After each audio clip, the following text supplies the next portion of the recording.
India के जब friendly countries की बात आती है तो उसमें रशिया का नाम टॉप पर आता है एंड इसका सबसे बड़ा रीजन है 1971 वॉर में रशिया को इंडिया का सपोर्ट, जिसे आज तक हम इंडियंस नहीं भूले हैं। पर अगर मैं बोलूं कि रशिया इंडिया का दोस्त नहीं है तो आप मुझे बोलेंगे ये कैसी बातें कर रहा है तू, रशिया हर जगह इंडिया को सपोर्ट करता है, हर जगह इंडिया का स्टैंड लेता है, तो रशिया इंडिया का दोस्त कैसे नहीं हुआ। देखो, जियोपॉलिटिक्स की एक कड़वी सच्चाई है, no one is your permanent friend, no one is your permanent enemy, only permanent interest.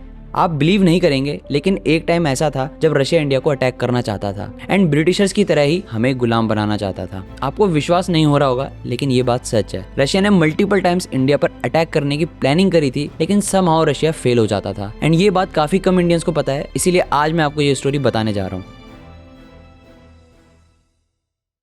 जब ब्रिटिशर्स इंडिया को अपनी कॉलोनी बना रहे थे तो रशियंस ये सब नोटिस कर रहे थे एंड वो सोच रहे थे इंडिया एक विशाल देश, एक सोने की चिड़िया जिसको अंग्रेजों ने अपना गुलाम बना लिया है, इंडियंस उनके अगेंस्ट फाइट भी नहीं कर रहे हैं बिकॉज ये आपस में इतने ज्यादा बटे हुए हैं, तो हम रशियंस ये सब क्यों नहीं कर सकते। 18th सेंचुरी में रशियन एम्पायर के जो एम्परर थे दी जार पॉल वन, उन्होंने देखा कि जो ब्रिटिश एम्पायर है वो इंडिया में एक्सपैंड कर रहा है एंड बहुत ही जल्द वो इंडिया को अपने कंट्रोल में ले लेगा एंड अगर इंडिया उसके कंट्रोल में आ गया तो इंडिया की जो सारी वेल्थ है ब्रिटिश एम्पायर के हाथ में आ जाएगी and the jar pol one ऐसा नहीं होने देना चाहते थे। इसीलिए जार पॉल वन उस टाइम के जो फ्रेंच एम्परर थे नेपोलियन, उनसे मुलाकात करते हैं। पॉल वन नेपोलियन के सामने प्रपोजल रखते हैं एंड उसे बोलते हैं कि आप भी नहीं चाहते कि ब्रिटिश एम्पायर ताकतवर बने और हम रशियंस भी नहीं चाहते कि ब्रिटिश एम्पायर एक्सपैंड करे और ताकतवर बने, क्यों ना हम दोनों मिलकर एक हो जाएं और इंडिया में अपनी सेना भेजें और वहां से ब्रिटिश एम्पायर को खदेड़ दें। इसके बाद इंडिया का कंट्रोल हमारे हाथों में होगा। रशिया एंड फ्रांस इसके ऊपर डिटेल में प्लानिंग करते हैं कि कैसे वो अपने सोल्जर्स को इंडिया में भेजेंगे, उनका पहला स्टेप क्या होगा एंड उनका आखिरी स्टेप क्या होगा।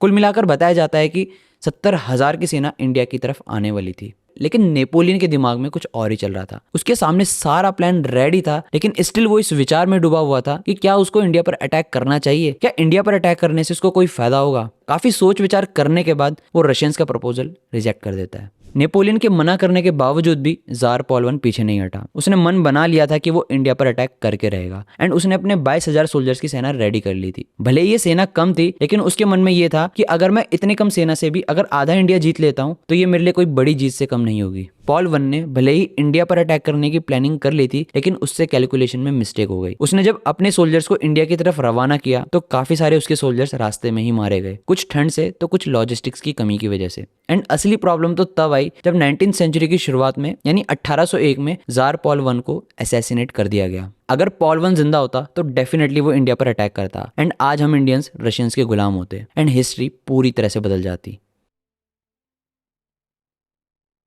जार पॉल वन के मरने के बाद रशिया का नया एम्परर अलेक्जेंडर वन बनता है। जार पॉल वन भले ही मर गया था लेकिन रशिया के जो जियोपॉलिटिकल प्लान थे वो एज इट इज थे। अलेक्जेंडर वन भी इंडिया को पाना चाहता था एंड ब्रिटिशर्स को वहां से भगाना चाहता था, जिसके लिए अगेन एक बार फिर से अलेक्जेंडर वन नेपोलियन के पास जाता है। अलेक्जेंडर वन नेपोलियन को बोलता है क्यों ना हम एक ट्रीटी साइन कर लें, जिस पर नेपोलियन भी एग्री हो जाता है एंड इस ट्रीटी का नाम रखा जाता है ट्रीटी ऑफ तिलसित। इस ट्रीटी के अंडर डिसाइड किया जाता है कि जो दुनिया का ईस्टर्न पार्ट होगा वो रशियंस के अंडर होगा। भले ही वहां पर रशियंस जो मर्जी करें, उन कंट्रीज पर अटैक करें, फ्रेंच वहां पर कोई भी रोक टोक नहीं करेगा और जो दुनिया का वेस्टर्न पार्ट है वो फ्रेंच के अंडर में होगा। फ्रेंच वहां जो मर्जी करे, वहां पर रशिया अपनी इंटरवेंशन नहीं करेगा। दोनों ने मिलकर डिसाइड कर लिया था कि कैसे भी करके ब्रिटिशर्स को रोकना पड़ेगा, लेकिन जब तक वो इंडिया पर अटैक करते तब तक बहुत ही ज्यादा देर हो चुकी थी। पॉल वन के टाइम पर जब रशियंस एंड फ्रेंच मिलकर प्लानिंग करते हैं कि वो इंडिया पर अटैक करेंगे एंड ब्रिटिशर्स को वहां से खदेड़ देंगे, तो वो बात ब्रिटिशर्स को पता चल चुकी थी। इसीलिए ब्रिटिशर्स तुरंत पर्शिया के पास जाते हैं, जिसे आज के टाइम पर हम ईरान के नाम से जानते हैं, एंड उसके साथ मिलकर वो एक एग्रीमेंट साइन कर लेता है। ब्रिटिशर्स ये बात पर्शिया को बताते हैं कि फ्रेंच एंड रशियंस ने मिलकर हम पर अटैक करने की प्लानिंग करी थी एंड अगर उन्हें हम पर अटैक करना है तो उन्हें पर्शिया से होकर गुजरना पड़ेगा। इन केस अगर वो फ्यूचर में हम पर वापस से अटैक करते हैं तो आप उन्हें पर्शिया में एंट्री मत देना। तो जब अलेक्जेंडर एंड नेपोलियन के सोल्जर्स इंडिया पर अटैक करने के लिए पर्शिया पहुंचते हैं तो पर्शिया उन्हें एंट्री देने से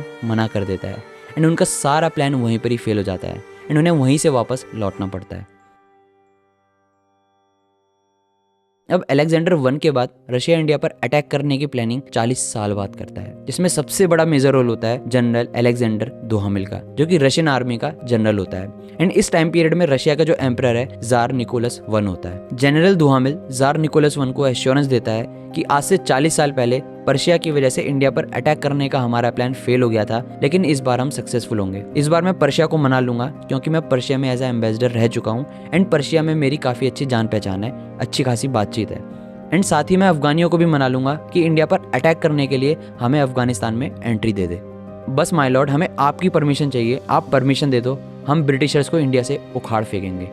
लेकिन यहाँ पर एक बहुत ही बड़ी प्रॉब्लम क्रिएट हो जाती है। ऑटोमन एम्पायर जो होता है वो रशिया पर अटैक कर देता है, जिस वजह से रशियन एंड ऑटोमन एम्पायर की वॉर स्टार्ट हो जाती है। एंड इस वॉर को क्राइमियन वॉर के नाम से जाना जाता है, जिसकी वजह से रशिया को अपने काफ़ी सारे सोल्जर्स का इस्तेमाल इस वॉर में करना पड़ता है। एंड उनका जो प्लान होता है इंडिया पर अटैक करके ब्रिटिश एम्पायर को हटाने का, उस प्लान को उन्हें वहीं पर ही ड्रॉप करना पड़ता है। अगर ऑटोमन एम्पायर एंड रशिया के बीच में वॉर ना हुई होती तो रशिया ईजिली इंडिया में आ जाता। एंड इस बार पर्शिया भी रशिया को नहीं रोकता, लेकिन हर बार की तरह बैड लक रशिया के साथ था। रशिया का इंडिया पर अटैक करने का सपना ही रह जाता है। रशिया ने जितनी भी बार इंडिया पर अटैक करने की प्लानिंग करी है, हर बार उसका मोटिव सेम ही था कि कैसे भी करके उसको इंडिया के वार्म वाटर का एक्सेस मिल जाए ताकि ट्रेड में आसानी हो एंड कंसिस्टेंटली वो मैरीटाइम ट्रेड रूट का इस्तेमाल कर सके।